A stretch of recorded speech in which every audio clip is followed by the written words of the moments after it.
우리는 이제 어제 어떻게 보면 우리는 한쪽으로 치우쳐져 있는 편견된 판단을 갖고 들은 것에 의하여, 남들이 말하는 어떤 것에 의하여 우리는 스스로 고정관념을 가졌는지도 몰라요.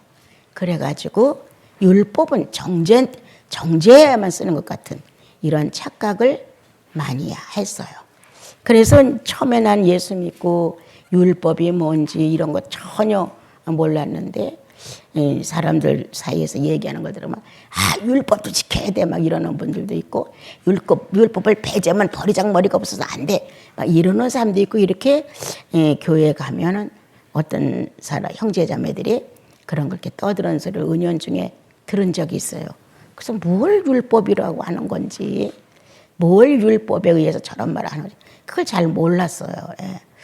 세월이 가고 이제 성경을 계속 보다 보니까 이 기초적인 교회에 나왔을 때 율법이 뭔지, 하나님의 유일신이 뭔지 이런 것들이 이제 전달되면 쉽게 빨리 파악을 하는데, 무조건 그냥 오래 전부터 믿어온 예수쟁이처럼 그냥 같이 찬송하고 기도하고 은혜 받았다고 눈물 흘리고 뭐 은사를 좀 받았으면 행동하고 이렇게 이제 믿어왔기 때문에 기초 실력이 없어요.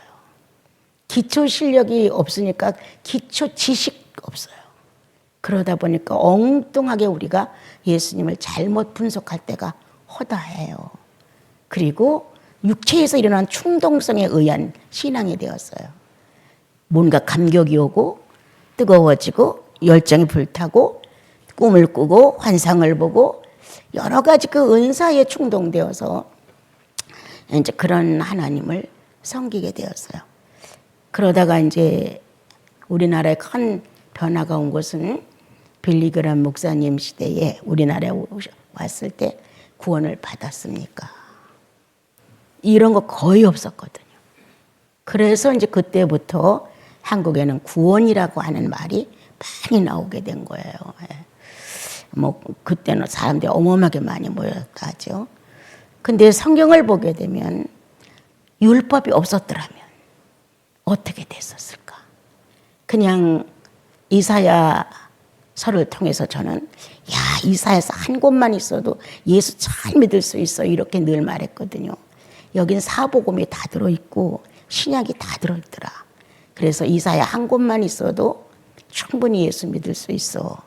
자기가 거듭난 경험과 더불어 지식적으로 판명될 수 있는 성경이 기록되어 있으니까 대조해가면서 탈선하지 않고 바르게 예수를 믿을 수 있다, 이렇게 저는 늘 말했어요. 그리고 주님 앞에 기도할 때도 이사야 성경을 써주셔서 고맙습니다. 이렇게 폭넓고 깊고 오묘한 말씀을 읽을 수 있게 해주셔서 고맙습니다. 이렇게 이제 원했던 거예요. 우리는 율법 시대를 잘못 마감을 하면 영원히 인격 못 고칩니다. 율법 시대의 인격 정리를 바로 해야 정말 다시 엄습해오는 아담의 본능을 다스릴 수가 있습니다. 그런데 적당하게 예수 믿고 율법을 기준해서 무엇을 해라 했었을 때 그것을 하고 나면 기분이 좋고 들썩거리고 완성한 것 같고, 또 그것을 조금 범하고 나면 정죄의식이 들어와서 쩔쩔매게 되고, 이러한 기초 없는 율법, 그런 모습으로 예수를 믿으면 예수 믿으나만 할 정도로 아무런 의미가 없습니다. 그래서 어제 여러분에게 전달한 것처럼 율법은 인격의 출발이에요. 입문이에요. 인격을 어떻게 만들어 가느냐, 이제 이 연약한 나를 돕는 게 성령이시거든요. 성령이 모자라는 나를, 부족한 나를, 뭔가 어울리지 않는 나를 계속 달래시고 타이르고 책망하고 권면하시면서 바르게 가죠. 그래서 주님이 보내신 만약 계명이 10가지라면 어제 10계명을 놓고 정죄의식이 없어야 한다. 복음은 당당한 거예요. 내가 당당하게 살아서 당당한 게 아니에요. 복음 자체가 나와 여러분을 죄로부터 무죄했다는 능력이 존재하고 있기 때문이에요. 그래서 이제 율법을 놓고 다른 신은 섬기지 마. 예. 안식일을 거룩히 지켜. 예. 우상에게 절하지 마. 예. 주님의 이름을 망령되게 함부로 천박하게 부르지 마. 예. 이렇게 배워갈 수 있도록 우리의 자아를 순종하는 자로, 부드러운 자로, 착한 자로, 이게 오늘 이사야서에 있는 말씀처럼 악을 버리고 선을 택할 줄 아는 자로 바꿔놨다는 거예요. 그게 예수 시대예요. 이제 율법 시대는 끝났어요, 어제. 그래서 거기서 인격을 닦아가면서 내가 4계명을 범했습니다. 주님, 다음에 실수하지 않도록 저를 지켜주세요. 이러고 다시 일어난다. 주님, 내가 6계명을 범했네요. 주님, 내가 그리스도를 몰랐다면 6계명이 나를 정죄했을 것인데 주가 나를 위하여 죄의 마침을 허락하셔서 내가 다시 일어나 주님을 바라봅니다. 6계명이 나를 정죄할 수 없음을 이렇게 당당하게 또 일어나서 맞춰가는 거예요. 이게 율법 시대거든요. 인격 형성. 기초적인 인격, 하나님과 나 사이의 인격, 사람과 나 사이의 인격, 두 나라를, 두 사회를 한꺼번에 나라나 한 존재가 응용해 가면서 예수 믿는 사회가 율법 사회였어요. 그런데 주님은 이 율법은 어느 정도 지나가면 반항이 생기게끔 되어 있어요. 복음은 반항이 없습니다. 절대 반항하지 않습니다. 주님, 내가 잘못했습니다라고 고백으로 끝나지 왜 이렇게 했어요? 이렇게 하지 않습니다. 왜 십자가에서 죽었어요? 이렇게 하지 않습니다. 어떻게 그렇게 죽으실 수가 있었어요? 왜 나를 이렇게 놔둬요? 이러지 않습니다. 복음은 어떻게 나 같은 자에게 은혜를 베푸셨어요? 이렇게 바꿔주죠. 근데 율법은 하나님은 왜 이런 계명을 지어놓고 이걸 왜 지고 가라고 그래요? 이게 다 율법의 반항 시대였어요.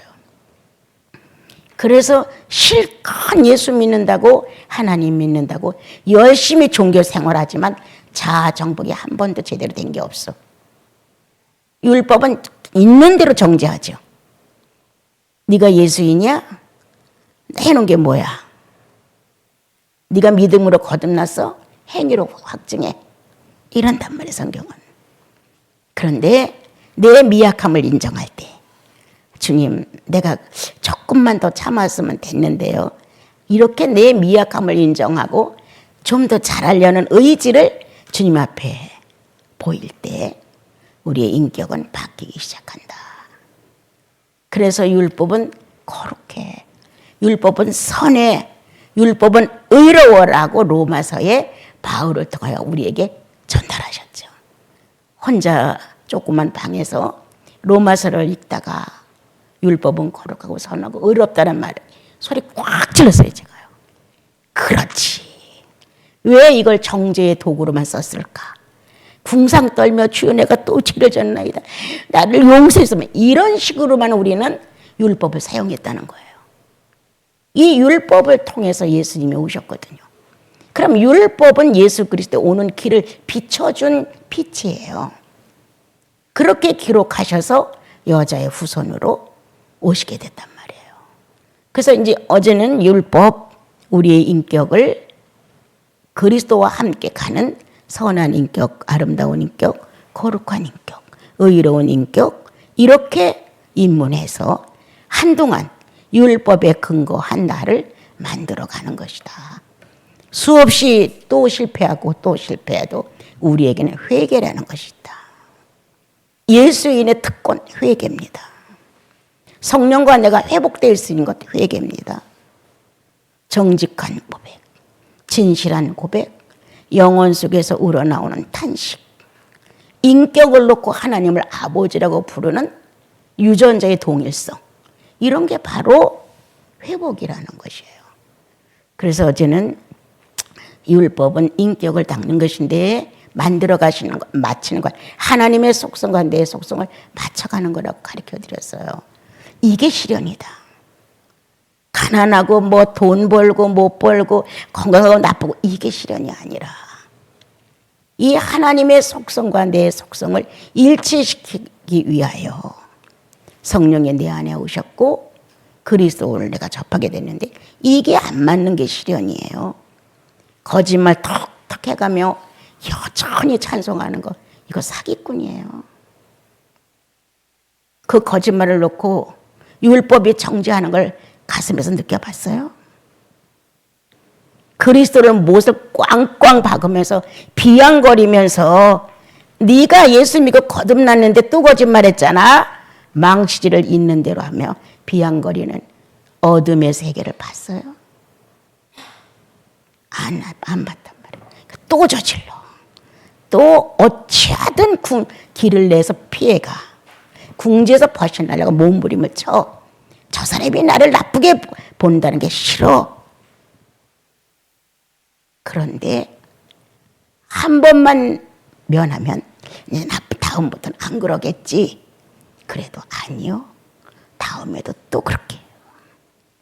근본이 해결되지 않은 한 이 영혼 안에 성령이 약동해서 내 영혼을 사로잡지 않은 한 안 바뀝니다. 여러분이 저를 볼 때 50년의 역사 속에 예수를 믿었어요. 흉측한 모습뿐이야. 인격적으로 우러러볼 수 있는 게 몇 개나 돼. 흉측하게 늙어가는 늙은이일 뿐이야. 이렇게 되면 안 된다는 거야, 내 말은. 사람들은 어떻게 평가할지 몰라도 내 영혼 속에 성령의 역사가 있어서 젊음이 있어, 푸르름이 있어, 사랑이 있어, 고백이 있어, 성령 안에서 신령한 계획이 있어. 이렇게 살아야지. 그래서 사람들이나 그 밖에 나에 대하여 무슨 말을 할 수 있는 이런 대상이 없다면 어디서라도 주님 이렇게 하는 거 아니에요? 어디서라도 동서남북 탁탁 터진 이 우주 공간 안에 나는 사랑을 고백하기 위한 삶이다라고 생각해야 돼. 그래서 어디를 가나 무엇을 하나 혼자 있을 때 아파. 이 말 한마디로 내 가슴에 존재하시는 하나님의 성령을 뭉클게 해드리는 거잖아요. 우리는 성령의 감동을 받으려고만 해요. 내가 성령을 감동시키는 일을 안 해요. 잘 생각해 보세요. 부모와 자식 간도 마찬가지예요. 어렸을 때에는 부모의 사랑이 뭔지도 모르고 자라지만 그것을 느낄 수 있을 정도가 됐다면 부모가 나한테 잘해주기만은 바랄 수 없는 거잖아요. 나도 잘하고 싶잖아요. 우리는 서로 감동을 주고 싶은 거예요. 주님은 나를 감동 주고 싶고 나는 주님을 감동 주고 싶어요. 어떻게 네가 그렇겠니? 감탄하시는 거예요, 그분이. 그러한 짜릿한 교통이 영혼 안에서 이루어지는 것. 그게 구원받은 확증이잖아요. 그래서 이제 어제 한 것, 율법은 거룩하고 선하고 의로운 것이라는 결정이 났느냐, 영혼 안에? 그 말씀이 없었더라면 내가 메시아를 구원의 주로 받아들일 수 있었을까? 100가지의 율법이 나를 노린다 할지라도 그 100가지를 물어놓으신 그리스도를 통하여 내가 구원을 받았다면 어떤 게 더 우세한가? 100가지 정죄로 닥쳐오는 율법이 더 우세한가? 단 한 번으로 나를 구원하셨다는 내용이 더 우세한가? 여러분들 판단할 수 있잖아요. 그래서 이제 어제까지 생각해 본 내용 중에 나는 율법의 기초가 안 되어 있다. 인격이 형성되지 못했구나. 하나님의 자녀라는 것은 분명하다. 그러나 아직 나는 율법에 완성된 부분들이 너무 적다. 1계명에서 한 20%, 5계명에서 한 50%, 7계명에서 한 10% 이런 식으로 불균형한 나를 갖고 있을 뿐이지 90점 이상의 평가를 가지고 내 친구야 이런 주의 음성을 들어봤느냐. 내 사랑하는 여인아. 이렇게 하나님의 교회를 사랑하시는 신랑 되신 그리스도가 따뜻한 온기로 약점 많은 교회를 품으시는 걸 경험해 봤느냐? 쩔뚝발이, 손 짧은 자, 눈 먼 자, 기 먹은 자, 벙어리 전체가 불구자로 우리들은 죄 때문에 그렇게 된 사람들이 인격이. 그런데 이것을 정상으로 피기 위해서 율법이 나와 여러분을 가르쳐 주는 거야. 그렇게 하지 말으라고. 잘 들었느냐? 주님이 알아들었느냐? 네가 그렇다고 인정했냐? 그럼 정상이 될 것이다. 성경 이렇게 가르쳐 줬단 말이에요. 그런데 이게 정상으로 이스라엘 민족을 놓고 하나님의 실험을 해보니까 임상 실험 결과 불가능하다는 걸 아신 거예요. 아, 이 율법 갖고는 안 되겠구나. 그래서 주님은 당신의 계획한 것들을 서서히 진행을 하셨죠. 그래서 처녀가 잉태하여 아들을 낳으리니. 3장 창세기 3장 15절에서 여자의 후손으로 내가 제목을 잡으려다가 이쪽으로 옮겼어요. 주님이 처녀가 잉태하여 아들을 낳으리니 임마누엘 하라. 하나님의 언약이에요. 내가 영원히 당신들을 떠나지 않아. 내가 영원히 내 자식이라는 이 명칭을 없애지 않아. 이런 언약이에요.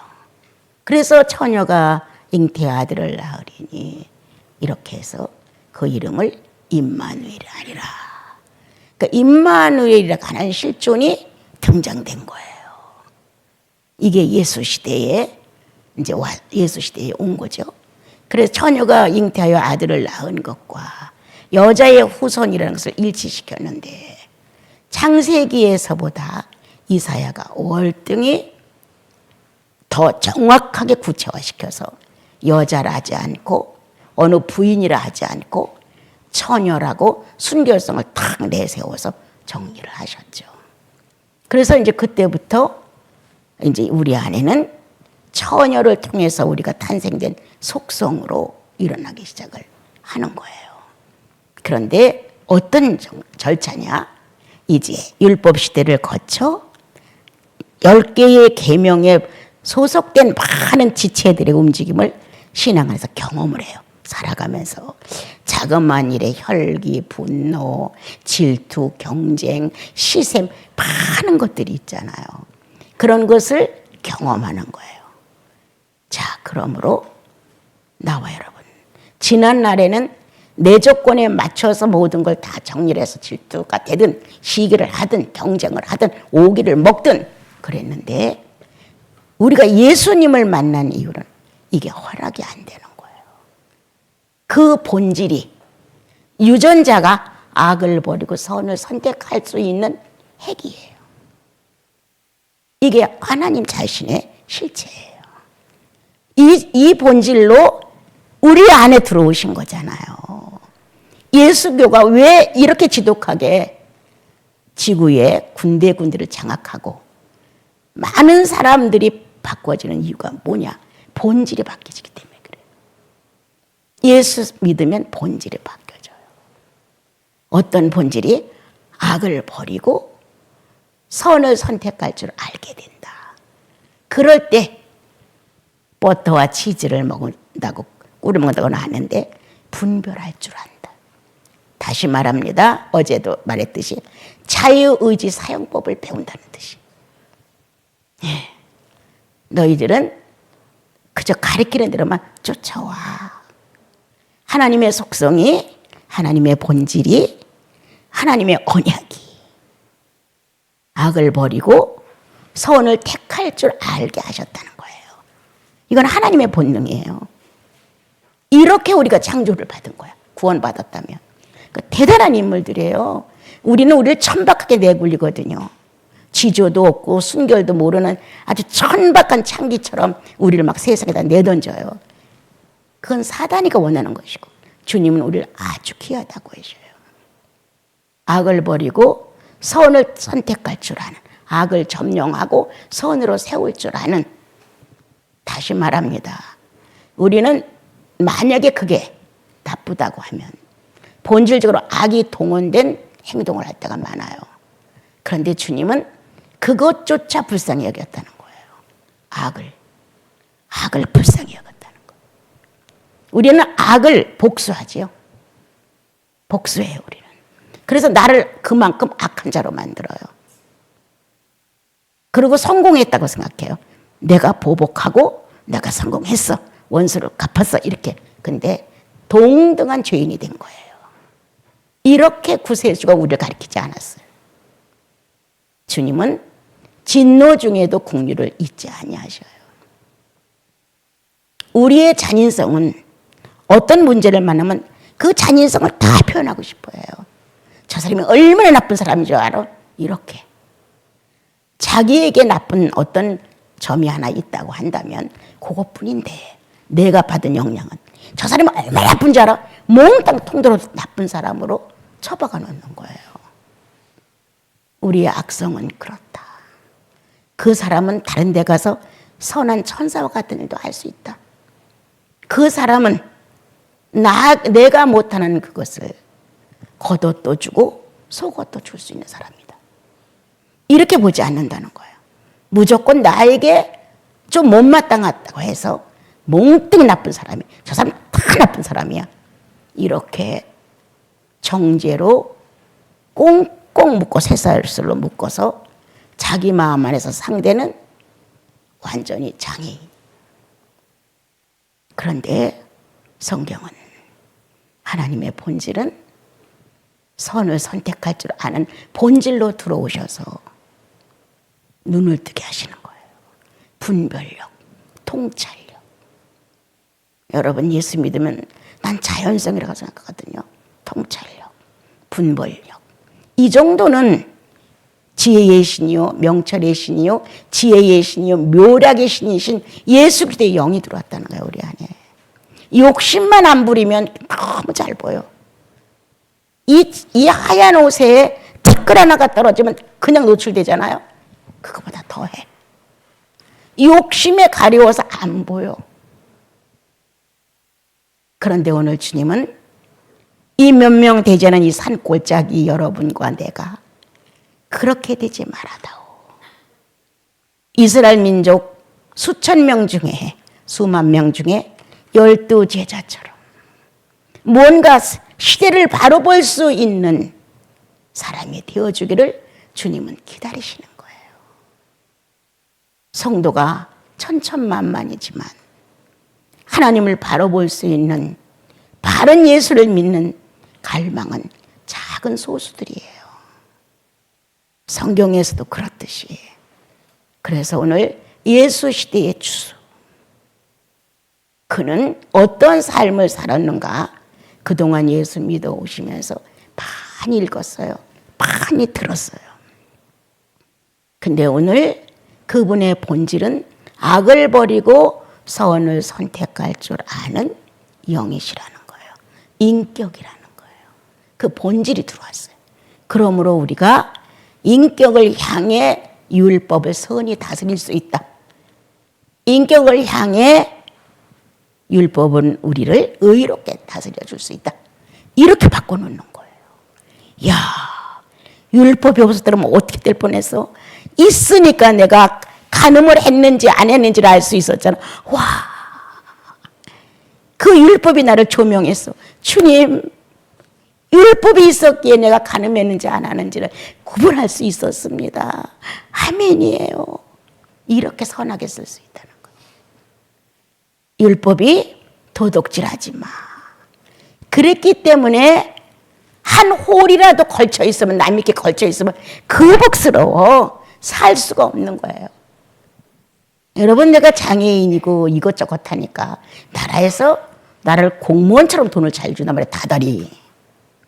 옛날에는 음식점에 가도 꺼렸어요. 여러분들의 헌금을 내가 막 쓰는 것 같아서. 근데 솔직한 마음 그대로 말해요. 근데 이렇게 돈을 많이 타니까 떳떳해. 떳떳해. 내가 하루에 10번을 들어갔다 나온다 할지라도 야, 이건 누가 보는 거 아니야? 또 나를 헌금 다 쓰고 우린 죽도록 헌금하는데 저거 원장님이 좀 맘대로 쓰는 거 아니야? 이럴 수 있다는 거예요. 이 선한 헌금을 놓고 죄를 짓게 만들 수 있는 게 나예요. 그런데 그러한 연금이 나라로부터 나오니까 떳떳해. 훔치거나 속이거나 이유를 대서 뺏지 않아. 원래도 우리 예수님은 그렇게 안 가르치셨죠. 받는 것보다 주는 걸 더 좋아해라. 예. 너 배고플 때 남도 배고픈 거 알아? 네. 사랑의 빛 위에는 비치지 마. 예. 이렇게 고분고분하게 배울 수 있도록 인격을 예라고 바꿔놓은 것이 지금 이 구절이에요.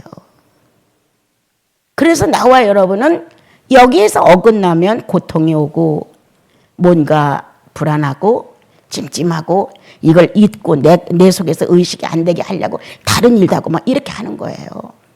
그런데 성령이 바보가 아니라서 안 잊어요. 의인이 죄를 품고 있는 걸 허락지 아니하셨도다. 죄를 품고 있는 걸 원치 않아요. 그래서 예수의 성령은, 예수의 영은, 하나님의 영은, 여호와의 정신은, 이런 뜻이거든. 지금 이 내용이에요. 어떻게 됐다고? 분별할 줄 알았다고. 그 영을 우리 속에 넣어준 거예요. 어떻게? 통찰력이 있어서 욕심 없는 마음에서는 대낮처럼 빛나는 거예요. 선택이 딱 떨어지죠. 욕심이 있을 때 갈등이 생기는 거거든요. 욕심이 있을 때 딱 집어넣고 아무렇지도 않은 척 하는 거예요. 찬송가에서도 그게 기억나. 상대들의 기도 속에서도 그게 기억나. 내가 무슨 말해도 그게 기억나. 절절절절 쫓아다니면서 나를 정죄해. 죄인을 만들죠. 죄 지라고? 아니, 회개하라고. 하나님의 방법은 늘 선하세요. 회개하라고 절절절절 쫓아다니는 거예요. 그래서 율법 때문에 회개를 하죠, 여러분. 아우, 큰일 날 뻔했어. 막 이러면서.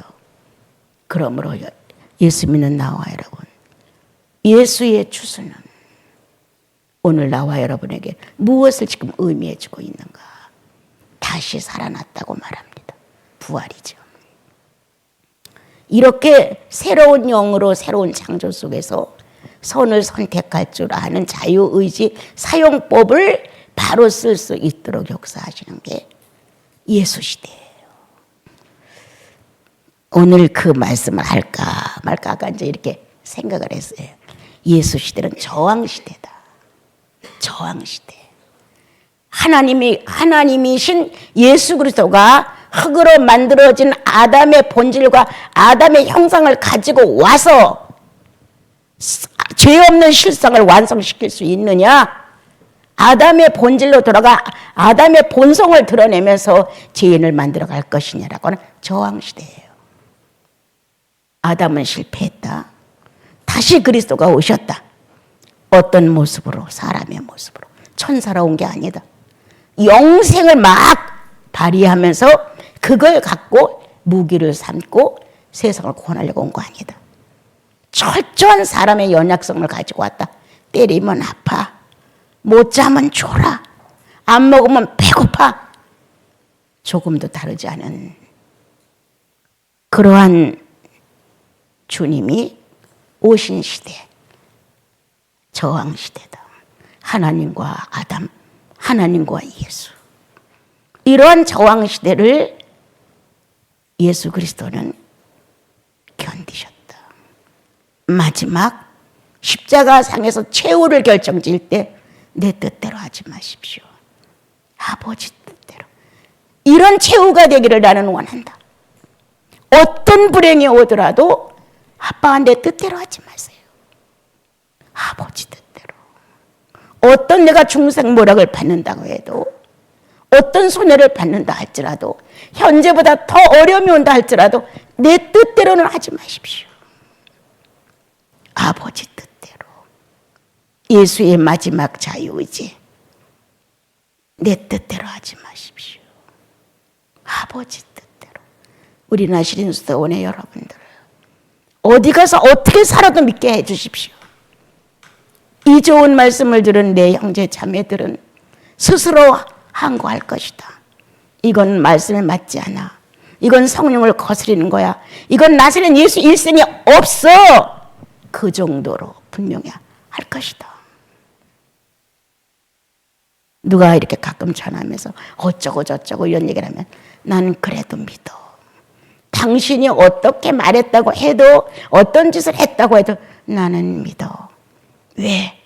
거듭난 당신의 영혼이 예수를 만나서 거듭났잖아.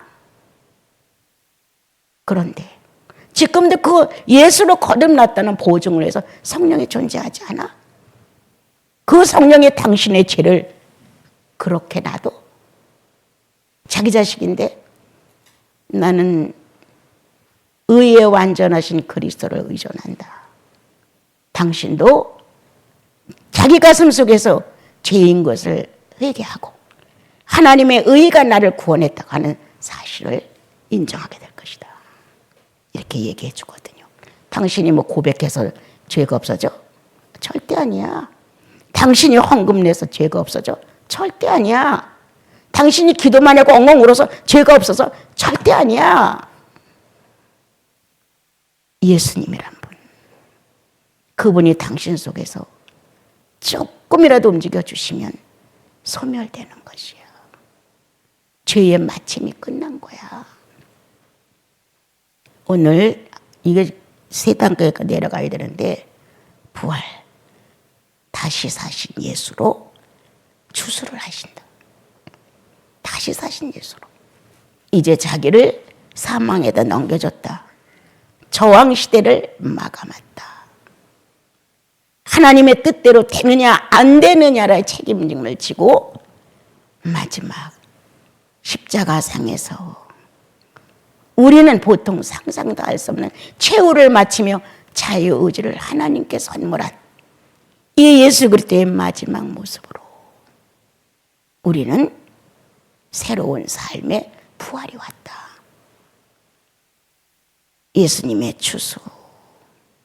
사망 중에서 죄의 도구가 되었던 나와 여러분이 예수님으로 말미암아 의의 도구가 되고 부활로 일어났죠. 그래서 사망은 나와 여러분에게서 쫓겨가고 우리들은 비척거릴지라도 예수님처럼 나의 구주처럼 그래도 그렇게는 살아야지 라는